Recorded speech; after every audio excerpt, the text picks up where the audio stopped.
તમારું નામ શું? દિવ્યેશ રમેશભાઈ ખટીક. શું પ્રોબ્લેમ હતો તમને? મને શ્વાસ બંધ થતો હતો અને ગળામાં ટોન્સિલ હતા. અચ્છા, એટલે શ્વાસમાં શું તકલીફ થતી હતી? શ્વાસ લેવામાં તકલીફ થતી હતી કે શ્વાસ લેવું ત્યારે ઉપર ખેંચાય જ નહીં ને નીચે છોડવું ત્યારે છૂટે જ નહીં. અચ્છા, પછી શું ડોક્ટરે પછી નરેનભાઈ નારિયા ખાનેથી હું મળ્યો, એમણે મને સોલ્યુશન આપ્યું. એણે મારા ગળાના ટોન્સિલ હારા કર્યા અને એમણે મારા શ્વાસ બંધ થવાના તકલીફને દૂર કર્યું. ને હું મારા ભાઈને ડોક્ટરોનું શું કેવું હતું? ડોક્ટરોનું કેવું હતું કે ભાઈ એનાથી કંઈ સારું નથી થવાનું, એનો એક જ ઈલાજ છે જે ઓપરેશન છે. નરેનભાઈ નારિયા અમને કીધું કે ઓપરેશન સોલ્યુશન નથી, હું તમને સારું કરી આપીશ. હું મારા ભાઈને બી લઈને આવ્યો છું, એમનો બી રેફરન્સ લઈ લો. એમને શું પ્રોબ્લેમ હતો?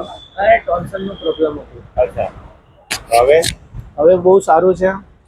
નરેનભાઈ નારિયાએ અમારે બધું પીડા કાઢી નાખી છે. એમ તો ડૉક્ટરોએ કીધું હતું કે દવા અને ઓપરેશન જરૂરી છે, એના પછી એ નહીં થાય.